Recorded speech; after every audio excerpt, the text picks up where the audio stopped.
Hello, students. We are taking up the poem Tears, Idle Tears today for interpretation and discussing the essential features of the poem. The poem Tears, Idle Tears revolves around the central theme of experiencing the pleasing pain of remembering the past. We have to focus on the two words pleasing pain. This is a paradox.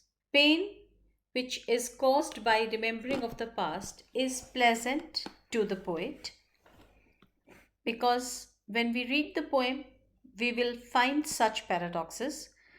The first paradox is in the title itself. Although the poet knows that tears are idle, they are not going to give him anything, provide him any solace, but still they come out of the eyes. It is a melancholic poem which examines life from the perspective of life's end with memories of affecting the speaker in some definable way. How does the past or life's pains affects the speaker? Tennyson in this poem balances the sad part of the poem with sweetness. Love distant memories seem so real to the speaker that the past has a life of its own. And this is what is suggested in the poem, that the sadness which arises from the days that are no more, that is, the past reminiscences or past memories. And throughout the poem, Tennyson tries to balance the images of hope against the images of depression. Now, this is the text of the poem. Tears, idle tears, I know not what they mean. Tears from the depth of some divine despair rise in the heart and gather to the eyes. In looking on the happy autumn fields and thinking of the days that are no more. Now, in this stanza, Tennyson wants to say that the speaker, he says that he doesn't know why the tears come. Why is he shedding the tears? But he says that tears are a paradox. They are idle in itself, but they have a great importance. Tears come from the depth of some divine despair. Now, this paradox, divine despair, becomes the cause of some investigation into the emotions of the poet. He is in a desperate situation or he is sad and melancholic, but this despair is given to him divine by divine power. And this divine despair causes this psychological response from the speaker. When he looks upon the cheerful autumn fields, he longs for the bygone days. Now, these feelings, they arise from the emotions, and because they rise in the heart and gather to the eyes, because the emotions that arise in his heart, they are depicted in the form of tears in the eyes. Now, these tears are not linked to any specific memories since they are idle. He cannot explain why he is crying, but apparently and obviously it is the past in general that has moved him. And in the last line of the stanza, he says, thinking of the days that are no more. Probably he is crying or tears are coming out of his eyes because he is thinking of the days that are no more. Fresh as the first beam glittering on a soil that brings our friends up from the underworld, sad as the last which reddens over one that sinks with all we loved below the verge. So sad, so fresh, the days that are no more. Now, in this stanza, he speaks of the fresh and sad feelings which are creating a turmoil in his mind. He feels the presence of his friends upon their return from some underworld, and this leaves him although this leaves him fresh memories as the first beam glittering on a sail, first beam of the sunlight which glitters on the sail.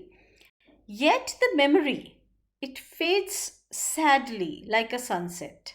The friends which are coming up from the underworld, sad as the last which reddens over one, like a sunset reddens over one, the memory fades sadly because all those whom we love, they sink that way. And it saddens, the memory saddens like the evening's last light on the sail of a ship, because they carry those friends who are closer to our hearts beyond the horizon. That sinks with all we love below the verge means the evening's last light on the sail of a ship, carrying those friends beyond the horizon. Now, this is how the lost days are both sad and fresh, because sad, it brings sad memories, and fresh because they bring up the memories of the friends up from the underworld. Ah, sad and strange as in dark summer dawns, the earliest pipe of half-awakened birds, to dying ears when unto dying eyes the casement slowly grows a glimmering square, so sad, so strange, the days that are no more. Now in this stanza, it seems as if the nature is also affected by his melancholia. When it is filled with sleepy bird sounds so early in the mornings, the birds are half awakened, they are sleepy birds. The earliest sound, the earliest pipe or the sound, it is both sad and strange when the birds sound in dark summer dawns. Now, a person who is in the midst of joys of life, and when he hears such birds and sees the sunrise, he watches it with a different spirit as compared to someone who is preoccupied with the lost days. So, the earliest pipe of the half awakened bird to dying ears when unto dying eyes is a different kind of an experience. When he watches the casement, when he is dying, he watches the casement slowly growing a glimmering square, slowly converting itself into a glimmering square. Now, this is a strange and sad feeling for the dying man if he at all hears the first chirp of the birds at the dawn of a summer day, or watch the sun turn the window into a glimmering square. But again, it is the past that the speaker is not able to get over. So he says it is strange and sad, and he remembers the days that are no more. Dear as remembered kisses after death, and sweet as those by hopeless fancy faint, on lips that are for others deep as love.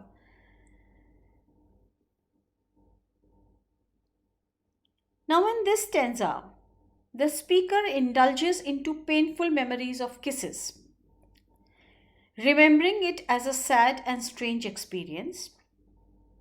What he remembers is paradoxically both present and absent, rather more absent than present, and more of life becomes memory as time moves on, because with the absence of more and more friends and loved ones who once lived and breathed with him, the bygone days become sweet to him, and the memories of kisses from the loved ones who have died are sweet, and we imagine that we bestow this is bestowed on the lips of a person which is pledged to another. Now these memories of those days are deep as the first love and full of regret also, because what he did and what he did not.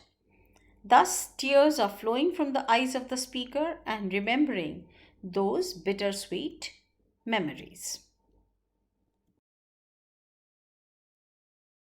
Now we have seen that this poem is a song within the larger poem The Princes, which was published in 1847. The poet or the speaker, he has introduced this song without a clear understanding, or rather he says that I don't know from where the tears are coming. And he comes up with adjectives to explain how the lost days are sad, fresh, strange, and in the last stanza he calls them death in life. When in the first stanza he says tears are paradox, they are idle, but they still hold importance. And this is how he carries on with paradoxes. The second stanza, he talks of the fresh and sad feelings which are creating a turmoil, but the memory fading sadly like a sunset and sinking in the speaker's or the poet's view. Stanza, he says that the nature also seems to be affected by the speaker's melancholia, and it is strange for the dying man to hear the first chirp of the birds at the dawn of summer day.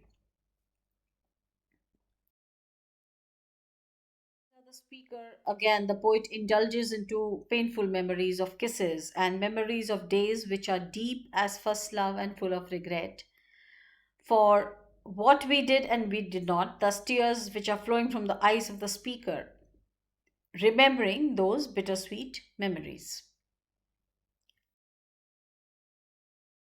Now we have seen that the tone in the poem, it has taken a shift around the paradox of words. Terror, tenderness, both such experiences are embedded beautifully in the poem. Tennyson has said about the poem, and I this is within inverted commas, the passion of the past abiding in the transient. Now this also provides insight into the final line when he says that death in life. It's a paradox, but then death in life. We know that this poem is a beautiful poem which is renowned for its lyrical richness and many statements which rife with paradox and ambiguities. We know that Tennyson himself said that poem is about the past and it was a result of Tennyson's visit to Tintern Abbey. And the ambiguity in the poem also appears because he says tears are idle and they come deep within the narrator when he says happy autumn field still inspires sadness.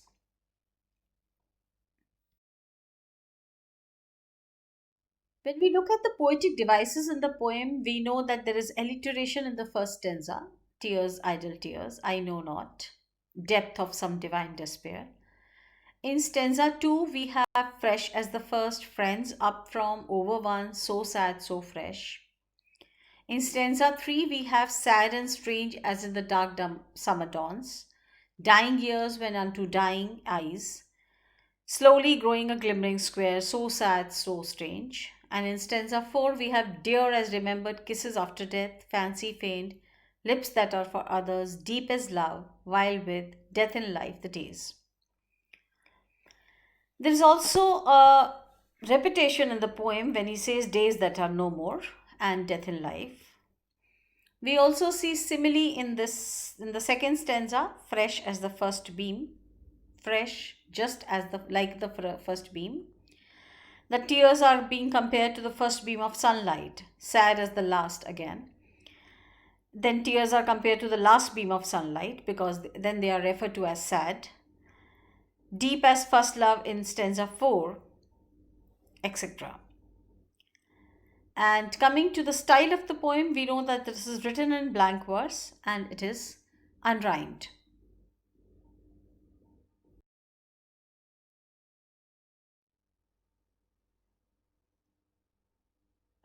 We know that the poem has intended to give us or impart a universal appeal or reflection about loss, about time, about memory, and that anyone can sing.